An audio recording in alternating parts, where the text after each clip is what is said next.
What's up? HonorHammer26 here today with another video.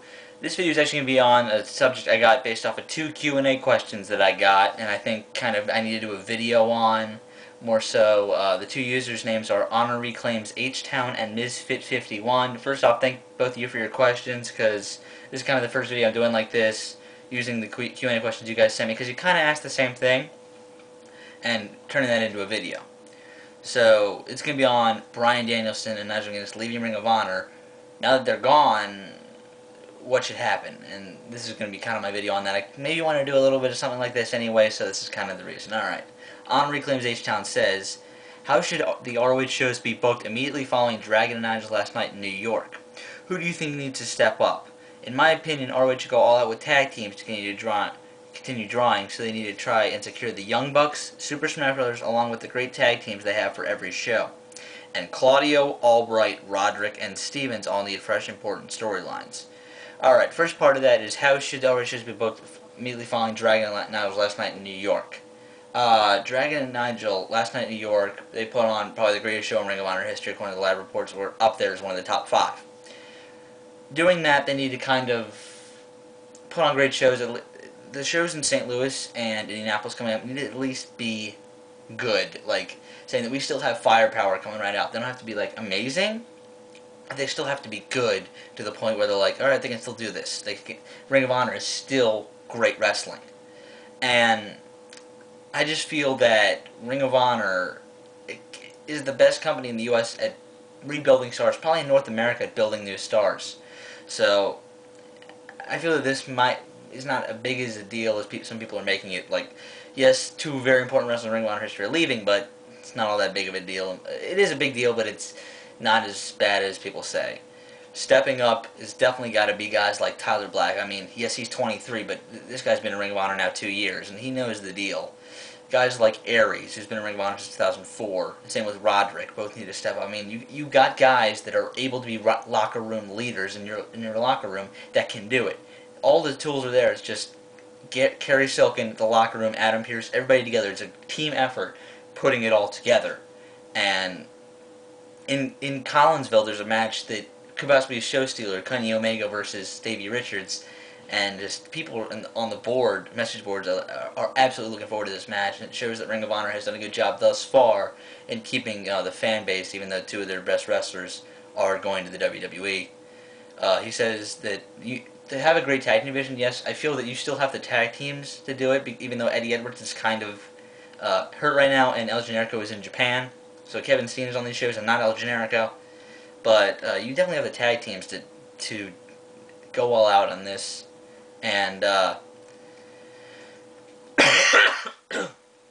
sorry about that. Just got a cough. And just every team needs to just go out and wrestle. I mean, Ring of Honor right now has a better tag team division than WWE and TNA combined. So I feel that this is just going to be a huge, huge thing. I mean, tag team wrestling still being relevant in America is going to attract fans. It's just how it is. Alright. And Claudio needs a fresh storyline, definitely agree. I mean, turn him face, I don't know, maybe have the embassy be more important with him going to the main event and kind of representing them. Brent Albright just needed a new storyline for a while, since the one with Claudio ended, he's just been kind of there and bland. Roderick should be one of the locker room leaders. He's going to get fresh storylines all the frickin' time now. I am not worried about Roderick one bit. And Eric Stevens, I think he needs to turn heel, because his personality is very dry, but he is a good in-ring wrestler in some points. I mean, he's not even a Brent Albright type of guy, but he still has some good in-ring moves. He is pretty good. Reminds me a little bit of Dr. Death, Steve Williams. So, turn him heel, that could definitely do wonders for him. Alright. Again from Misfit50, next one from Misfit51, he says, I know this is sort of a repeat, but with Nigel McGuinness and Bryan Danielson now leaving Ring of Honor, who do you think they should try and bring in to revamp star power, or at least try and build up? I was pleasantly surprised to find that Joey Ryan has finally gotten a shot in the company, or at least has been working with them with the embassy. Mismatch much? That's funny. Personally, I think it's time for Chris here to get a much-belated ROH push, completely agree. As well as people getting Scott Lost, completely agree. Kenny Omega already in the company. Chuck Taylor, completely agree. And Tornado has more to come in the company, but is coming back soon, hopefully. A call. Sorry if some of them are already in ROH. I just addressed that. But I just recently got into the shows, and I've been buying the DVDs yet to see any of these people. Kenny Omega was in Japan for that. he has a very big deal with DDT in Japan because he's big over there, so that's why you haven't seen him.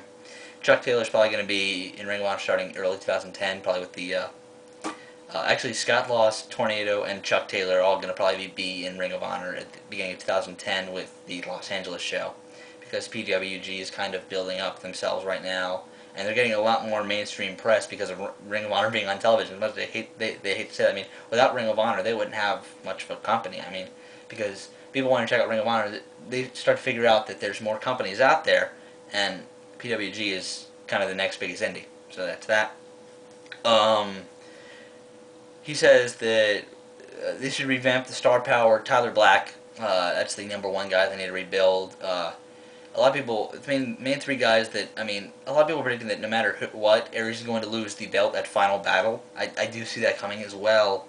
And the two guys that I saw from the very beginning that are going to be the ones to beat Aries are Tyler Black and Roderick Strong. Kind of people are now wishing that it's heel versus heel, Richards versus Aries. I'd love to see all three of those. But I do think it is going to be Tyler Black, because I think in the near future, before he's like 25, he will be signed to the WWE, so I think they need to give him a Ring of Honor title right now. And Roderick was released from TNA in April of '06, I believe, so if WWE wanted him by now, he would have been. I mean, that's 3.5 years ago, so. I think Black should lose to Richards, and Strong should be the one to beat Richards. That's just me on that.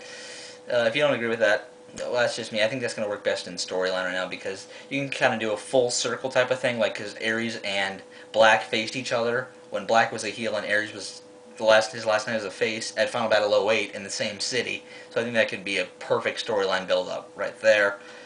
All right, Joey Ryan. I think he'd be a good, solid, good in-ring worker. I just saw his match with Colt Cabana at Death Before Dishonor Night 2. I haven't finished that show. I'll get to that in a little later.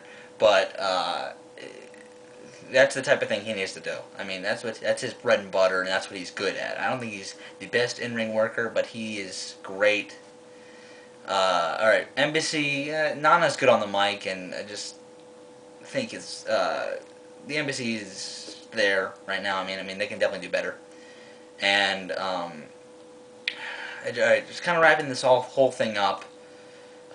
Survival of the Fittest is Indianapolis this Saturday. What better way to build up a star? I mean, you've got a lot of potential with this show. I mean, I'm guaranteeing that Tyler Black will be in the finals and lose, be probably second. Kind of build him up, but you need to make that a star. Like maybe have Kenny Omega win it. Maybe a Chris Hero. I mean, probably the winner of that match is going to be my pick to win Survival of the Fittest. That's just me. But Kevin Steen is definitely a good choice there as well, because maybe pushing him as a singles competitor, because Generico's in Japan. But I feel that Ring of Honor has ways that they can build up talent very, very easily, and Kerry Silkin, and now with a guy like first off, Kerry Silkin has a good wrestling mind. Adam Pearce, no matter what you think, has a good wrestling mind, and if you doubt it, Jim Cornette's in the back. I mean, what better wrestling mind than Jim Cornette? I mean, seriously. I mean, look no further. I mean, that guy knows what the hell he's doing. And I mean, 3 guest booker awards, and won one in the '80s, '90s, and in this decade. I mean, if that doesn't show anything, I don't know what does. But Ring of Honor will definitely not suffer because of this, and I feel that Ring of Honor is going to come back even stronger and kind of surprise some people how good they can be. I know with the talent that they have, they can definitely do it, and I just feel that they can continue to be some of the best wrestling in the world. So that's my video for today. Probably I'll be back on Friday with my Death Before Dishonor Night 2 review. I still have one more match to watch on, then that's the main event. I've seen everything else, and I'll see you guys then. MLB Playoffs run, watch some of that. See you later.